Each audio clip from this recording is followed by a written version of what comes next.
Ia adalah nama yang membuat musuh gemetar. Langkahnya terdengar seperti datangnya badai. Jika Umar bin Khattab memegang pedang, dunia tahu akan ada perubahan besar. Namun, di balik semua kemenangan itu, di balik wilayah yang ditaklukkan tanpa ampun, ada satu hal yang justru membuatnya takut hingga menangis di malam hari. Bukan kematian, bukan musuh, bukan kekalahan di medan perang.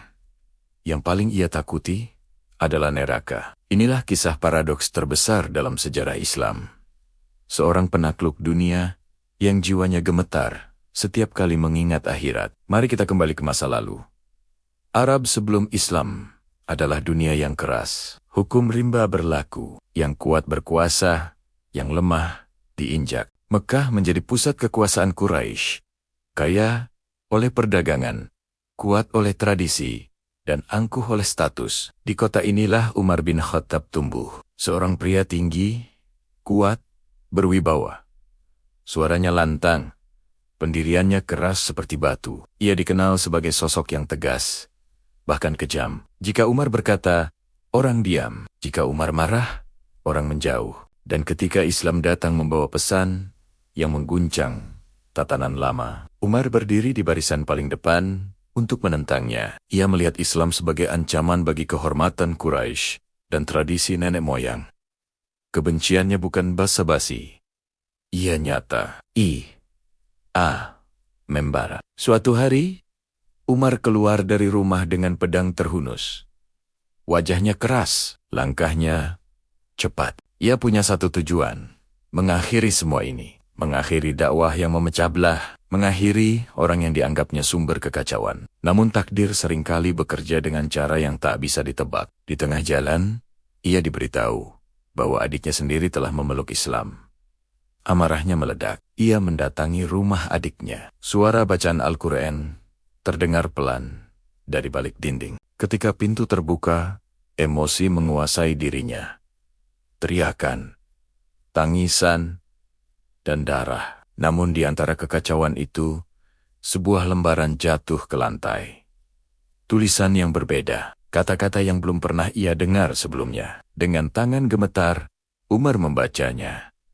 Dan untuk pertama kalinya dalam hidupnya, hatinya retak, bukan oleh pedang, bukan oleh manusia, tapi oleh kebenaran. Hari itu, Umar bin Khattab berubah arah. Pedang yang ia bawa untuk membunuh justru mengantarkannya kepada iman. Ia datang bukan sebagai musuh, melainkan sebagai hamba yang berserah. Masuk Islamnya Umar bukanlah peristiwa kecil. Ia adalah gempa. Kaum muslimin yang selama ini bersembunyi mulai berdiri lebih tegak. Namun perubahan terbesar bukan di luar, melainkan di dalam diri Umar sendiri. Pria keras itu mulai mengenal takut, bukan takut pada manusia, melainkan takut pada Allah. Waktu berlalu, Rasulullah wafat, kepemimpinan berlanjut, dan akhirnya Umar bin Khattab menjadi khalifah. Di tangannya, dunia berubah peta. Persia runtuh, Romawi Timur mundur. Wilayah Islam membentang dari Jazirah Arab hingga Mesir, Syam, dan Irak. Sejarah mencatatnya sebagai penakluk besar, ahli strategi, pemimpin visioner. Namun sejarah juga mencatat hal yang lebih sunyi, yang jarang dibicarakan. Di malam hari, ketika semua tertidur, Umar sering berjalan sendiri, menyusuri lorong Madinah, mendengar tangisan anak-anak kelaparan, melihat roma-rama gelap tanpa lampu. Dan setiap kali ia melihat penderitaan, hatinya bergetar. Suatu malam, Umar mendengar tangis seorang anak. Tangis itu panjang, lapar, menusuk dada. Ia mendekat. Seorang ibu sedang merebus batu di dalam panci, berpura-pura memasak agar anak-anaknya tenang. Umar terdiam, tanpa berkata apa-apa. Ia kembali ke Baitul Mal. Ia memikul sendiri karung gandum di punggungnya. Seorang sahabat berkata, "Biarkan aku yang membawanya, wahai Amirul Mukminin."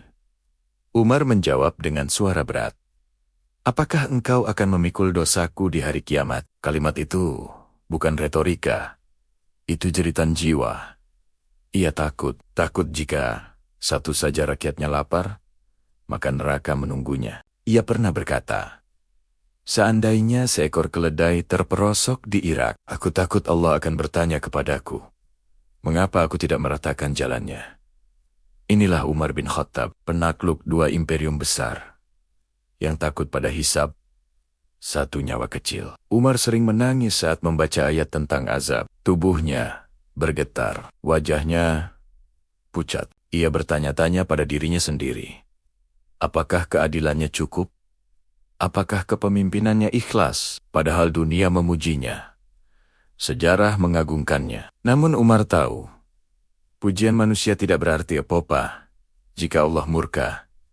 Ia hidup sederhana, bajunya bertambal, tidurnya di atas tanah. Bukan karena tak mampu, tapi karena takut tertipu oleh dunia. Umar bin Khattab mengajarkan kita satu hal yang sulit diterima dunia modern, bahwa semakin tinggi posisi seseorang, seharusnya semakin dalam rasa takutnya kepada Allah.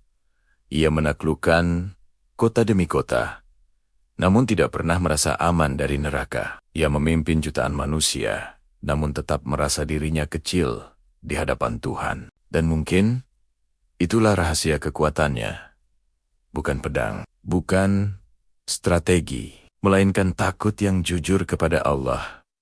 Karena sejatinya, yang paling berbahaya bukanlah pemimpin yang kuat, melainkan pemimpin yang tidak takut pada akhirat. Umar bin Khattab telah pergi berabad-abad lalu, namun pertanyaannya masih menggema hingga hari ini. Jika seorang penakluk dunia saja takut pada neraka, lalu bagaimana dengan kita? Terima kasih sudah menonton. Jika Anda merasa terinspirasi, jangan lupa untuk subscribe agar tidak ketinggalan kisah-kisah penuh hikmah lainnya. Sampai jumpa di video berikutnya.